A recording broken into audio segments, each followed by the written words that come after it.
Saudi अरब ने अब एक ऐसा ही फैसला किया है कि अपनी जनरेशन्स में सेकुलर और लिबरल सोच पैदा करने के लिए एक बड़ा स्टेप ले लिया है।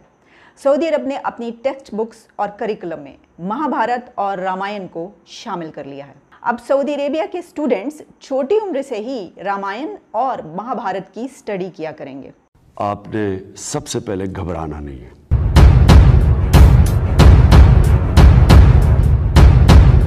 दोस्तों, कहते हैं कि सऊदी अरब जैसे देशों के लोग असली मुस्लिम हैं, लेकिन ये देश कभी भी इस्लाम के ठेकेदार नहीं बनते और जिन स्टेप से इनको फायदा होता है वो ये तुरंत ले लेते हैं, जैसा कि इन्होंने इजराइल के साथ दोस्ती करके दिखाया भी है। लेकिन दोस्तों, अब सऊदी अरब ने एक और ऐतिहासिक फैसला लिया है और सऊदी अरब के प्रिंस ने टेक्स्ट बुक में रामायण और महाभारत को ऐड किया है और साथ में ऐसी टेक्स्ट बुक को बंद किया है जिसमें जिहाद के नाम पर केवल नफरत फैलाई गई है। और यह सब सऊदी अरब ने अपने देश के भविष्य के लिए किया है। तो दोस्तों, आज के वीडियो में हम देखेंगे कि Pak news reporter Aliya Shah Saudi Arab के इस फैसले को एक ऐतिहासिक फैसला मान रही है और इसे मुस्लिम वर्ग में एक बहुत बड़ा बदलाव बताया जा रहा है। तो चलिए दोस्तों, देखते मेन वीडियो। और वीडियो पसंद आए तो चैनल को सब्सक्राइब करना, साथ में बेल आइकन को प्रेस कर लेना ताकि हमारा नोटिफिकेशन आपको तुरंत प्रभाव से मिल जाए यदि आप चैनल पर पहली बार आए हैं तो। और मिलते हैं अगले वीडियो में। जय हिंद, राम राम। कहते हैं अगर किसी कौम या नेशन को तरक्की की दौड़ में आगे ले जाना हो तो उसके एजुकेशन सिस्टम को चेंज कर दो।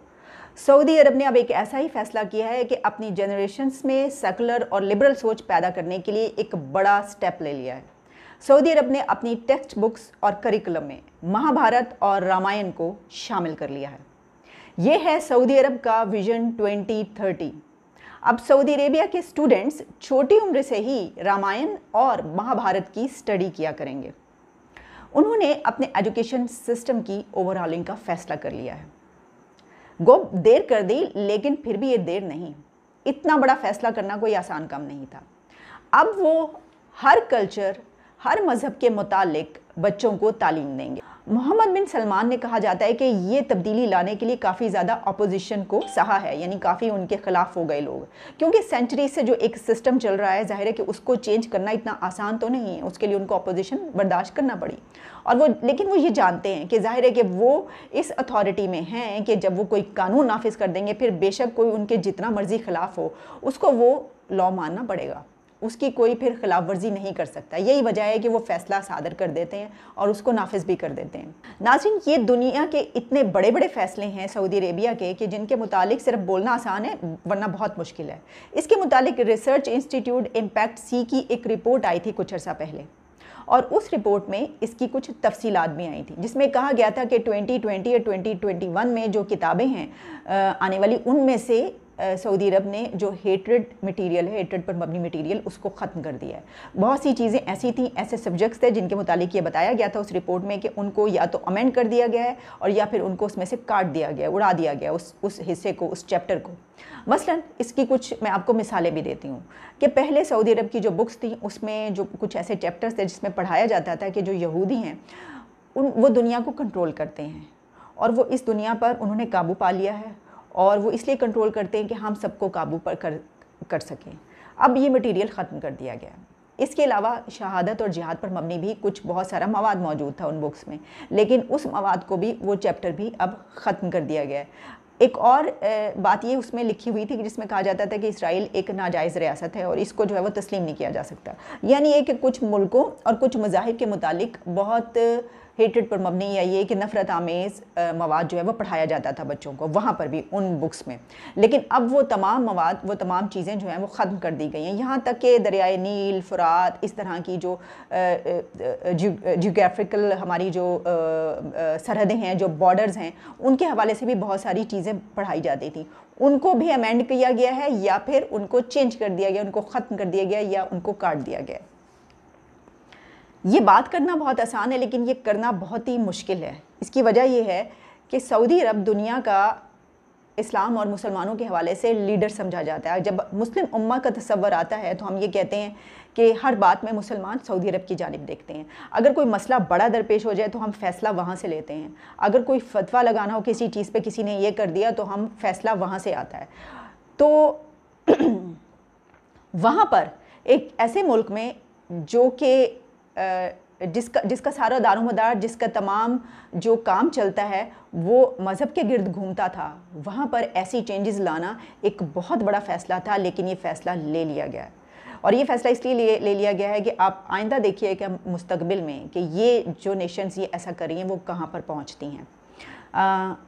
इस सिलसिले में एक बात जहन में अब ये आ रही है कि पाकिस्तान, जो कि जिस तरह मैंने बताया कि जिस तरह बाकी मुस्लिम ममालिक, इसी तरह पाकिस्तान बल्कि उनसे कहीं बहुत ज़्यादा आगे बढ़कर सऊदी अरब को एक लीडर तस्वुर करता है, एक मुस्लिम उम्मा का एक सिंबल तस्वुर करता है और उनकी तरफ बहुत देखता है। हम उनके कल्चर, उनकी लैंग्वेज, उनकी ज़ुबान, उनका जो भी रहन सहन है उसको बहुत ज़्यादा कॉपी करने की कोशिश करते हैं। और इस सिलसिले में अभी पिछले दिनों एक ये गुफ्तगू भी हो रही है और ये कहा जा रहा है कि जो अरबी ज़ुबान है उसके मुतालिक एक बिल पेश किया गया है कि अरबी ज़ुबान पाकिस्तान में राइज की जाएगी, यानी इसको निसाब में, करिकुलम में लाजिम कंपलसरी बनाया जाएगा और इसको पढ़ाया जाएगा। तो जाहिर है कि ये भी इसी वजह से है क्योंकि हम समझते हैं कि वही हमारा सब कुछ है। तो अब जबकि उन्होंने ये चेंजेस कर ली हैं, तो क्या इस सिलसिले में भी यहाँ पर उन्हीं की पैरवी की जाएगी, उन्हीं को कॉपी किया जाएगा? इस सिलसिले में भी उनकी ये बात मानी जाएगी कि उन्होंने ये किया है तो हमें भी करना चाहिए, या फिर उनके इस स्टेप पर उनको तनकीद का निशाना बनाया जाएगा, उनको क्रिटिसाइज़ किया जाएगा? ये दो ही ऑप्शन है आपके पास कि या आप उनको इस पर क्रिटिसाइज़ कर लें या फिर आप उनके कहें कि ये तो उन्होंने बहुत बड़ा कदम उठाया है, वाकई इससे उनका मुल्क बदल जाएगा, इससे उनकी दुनिया ही बदल जाएगी, और फिर आप भी अपने किताबों में जो है वो तमाम मवाद हटा दें, वो तमाम हेटेड मटेरियल जो है, जो भी इस तरह की बातें वो सब आप ख़त्म कर दें, उनको देखते हुए, उनको करते हुए।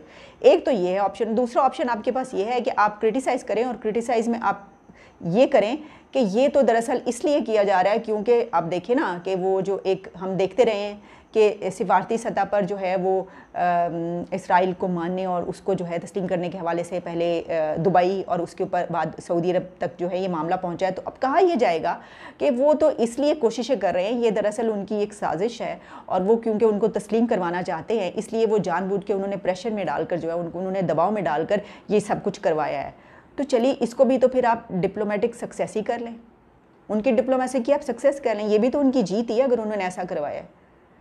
तो मेरा ख्याल है कि जीत को मद्देनज़र रखना चाहिए। आपने जो भी काम करना है कि आपने आगे जाके जीतना है, आपने सक्सेसफुल होना है।